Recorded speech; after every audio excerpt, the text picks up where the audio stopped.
Hello दोस्तों, नमस्कार। आज का हमारा टॉपिक रहेगा समांतर श्रेणी।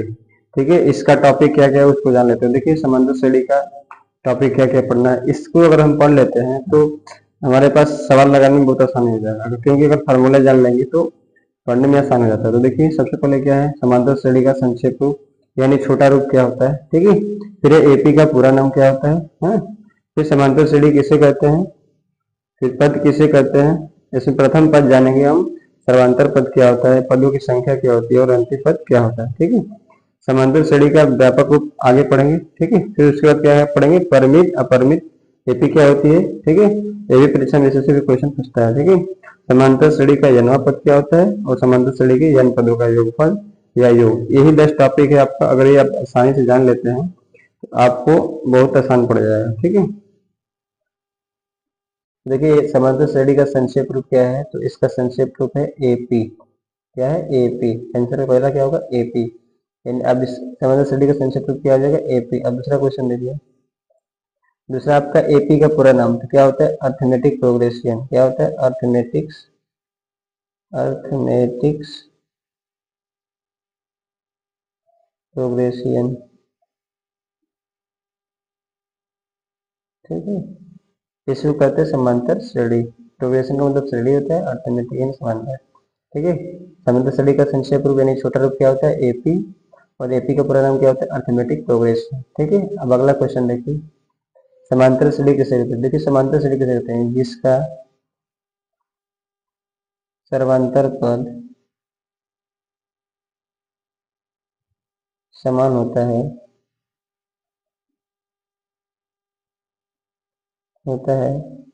उसे एपी कहते हैं। एपी का मतलब क्या होता है, समांतर श्रेणी। क्या कहते हैं, एपी कहते हैं। एपी का मतलब समांतर श्रेणी। ठीक है, अब देखिए सर्वांतर पद क्या होता है। सर्वांतर पद को हम डी से प्रदर्शित करते हैं, किससे, डी से। ठीक है, तो देखिए सर्वांतर पद क्या होता है, जैसे मान लीजिए सवाल है 2, 4, 6, 8। ठीक है, ये आपका सवाल दिया डैश डैश। ठीक है, तो सर्वांतर पद कैसे निकालते हैं, यानी दूसरा पद में से पहला पद को क्या करते हैं, घटाते हैं। ठीक है, तो यानी 4 - 2, यानी डी बराबर क्या आ जाएगा, 4 - 2 यानी 2। ठीक है, अब तीसरा में से दूसरा घटा ले दिया तो क्या आ जाएगा, 6 - 4 बराबर 2। यानी कि पिछली संख्या में से अगली संख्या घटाने पर आपका क्या प्राप्त होता है, डी प्राप्त होता है, यानी सर्वांतर पद प्राप्त होता है। तो यानी कि देखिए, एपी कब होगा, जब आपका ए दो यानी क्या आएगा, सर्वांतर पद क्या आएगा, समान आएगा, तो उसे क्या कहेंगे, एपी कहेंगे। ठीक है, एक उदाहरण और ले लेंगे, जैसे मान लीजिए 1, 3, 5, 7 डैश डैश डैश डैश। ठीक है, अभी इन दोनों में देखिए कितना का अंतर है, 2 का। इसमें भी कितना का अंतर है, 2 का। इसमें भी कितना अंतर है, 2 का। तो देखिए सर्वांतर पद क्या हो रहा है, समान हो रहा है। ठीक है, चलिए एक उदाहरण और लेते हैं, 3, 6, 9, 12 डैश डैश डैश। ठीक है, इन दोनों में देखिए कितना का अंतर है, 3 का। इसमें कितना का अंतर है, 3 का। यानी कहने का अर्थ ये है कि जो ए घटाने पा रहा है दूसरा में से पहली संख्या को, ये आपका डी होता है। क्या होता है, डी। यानी ये समान रहेगा तो आप एपी कहेंगे। क्या कहेंगे, एपी। यदि मान लीजिए आपके पास एक सवाल और है, 2, 4, 9, 11 डैश डैश डैश। ठीक है, देखिए इसका अंतर कितना आ रहा है भाई, इसका अंतर 2 आ रहा है। ठीक है, और इसका अंतर कितना आ रहा है, 5। तो एपी नहीं है। ठीक है, एपी नहीं है।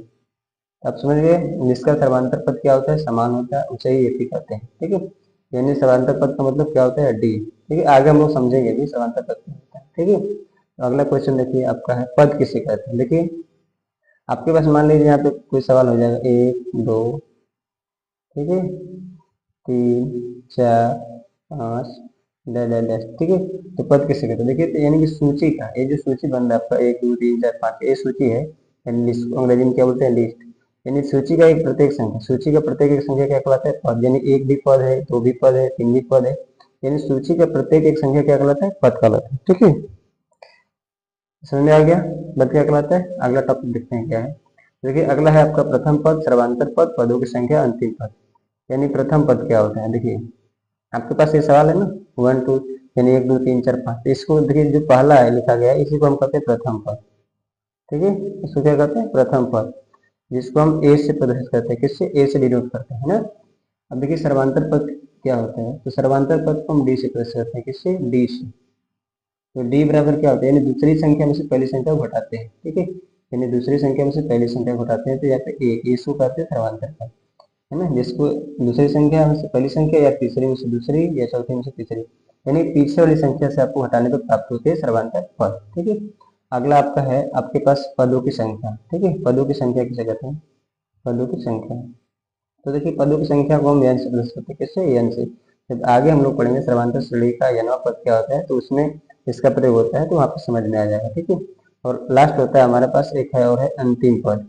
ठीक है, अंतिम पद। देखिए अंतिम पद क्या होता है, इसमें अंतिम पद दो होते हैं, एक एन होता है और एक यल होता है, इसको कहते हैं अंतिम पद। ठीक है, तो हम लोग समझ गए पदों की संख्या, प्रथम पद, सर्वांतर पद और अंतिम पद। ठीक है, आगे देखते हैं क्या है। तो आगे देखिए हमारे पास लिखा गया है समांतर श्रेणी का व्यापक रूप क्या होता है। ठीक है, तो समांतर श्रेणी का व्यापक रूप देखेंगे इधर। चलिए इधर देख लेते हैं। तो देखिए समांतर श्रेणी का व्यापक रूप, व्यापक रूप। ठीक है, तो ये होता है आपका पहला होता है ए प्लस डी, इसमें डी जोड़ने पर प्राप्त होता है। ठीक है, ए प्लस टू डी। ठीक है, ए प्लस थ्री डी। देखिए एपी का व्यापक रूप क्या होता है। ठीक है, तो देखिए एपी का व्यापक रूप होता है A plus D, A plus two D. ठीक है, ए प्लस थ्री डी। ये देखिए आपको दिखाई देगा। ठीक है, इसी तरह करते चले जाएंगे। ठीक है, यानी इसमें डी जोड़ने पर, ए में क्या जोड़ने पर प्राप्त हो रहा है? डी जोड़ने पर आपका एपी का क्या हो रहा है? व्यापक पद प्राप्त हो रहा है। ठीक है, जब हम ए में डी जोड़ते हैं तो हमारा एपी व्यापक रूप प्राप्त हो जाता है। ठीक है, इसी तरह करते चले जाएंगे। इसको कहते हैं ए वन। ठीक है, इसको कहते हैं ए टू, इसको कहते हैं ए थ्री, इसको कहते हैं ए फोर, इसी तरह बढ़ता चला जाएगा। ठीक है, तो आप समझ गए एपी का व्यापक रूप क्या होता है। अब आगे देखते हैं क्या बच्चा है। तो आगे हमारे पास परिमित एपी और अपरिमित एपी बच्चा है। क्या है? परिमित, परिमित एपी।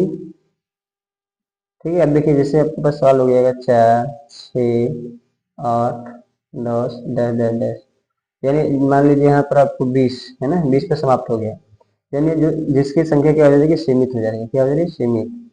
तो उसे क्या कहेंगे हम? परिमित एपी कहेंगे। ठीक है, अब अगला देखते हैं अपरिमित एपी। ठीक है, जैसे मान लीजिए आपके पास हो गया 1, 3, 5, 4 डैश डैश डैश, जिसका संख्या क्या हो? सीमित नहीं होता है, वो क्या होती है? अनलिमिटेड, असीमित होती है ना, तो उसे क्या कहते हैं? अपरिमित एपी। ठीक है, परिमित में क्या रहेगा? संख्या आपका लास्ट अंतिम क्या रहेगा? पता रहेगा। ठीक है, अपरिमित में आपका अंतिम पता नहीं रहेगा। तो समझ में आ गया होगा आपका परिमित अपरिमित एपी क्या होता है। ठीक है, आगे देखिए क्या है। आपका समांतर श्रेणी का nवां पद है और समांतर श्रेणी के n पदों का योग। देखिए समांतर श्रेणी का nवां पद क्या होता है? देखिए समांतर श्रेणी का nवां पद। ठीक है, nवां पद। देखिए इसके लिए होता है समांतर श्रेणी का nवां पद होता है an। ठीक है, एन बराबर सूत्र होता है a question N minus one into d. ठीक है, यहाँ पे एन का मतलब आपको हम बता चुके हैं पहले। एन का मतलब क्या होता है? अंतिम पद। और ए का मतलब क्या होता है? प्रथम पद। और एन का मतलब क्या होता है? पदों की संख्या। और डी बराबर क्या होता है? सर्वांतर पद। ठीक है, पहले ही हम बता चुके हैं आपको। आगे देखिए लास्ट है आपका समांतर श्रेणी के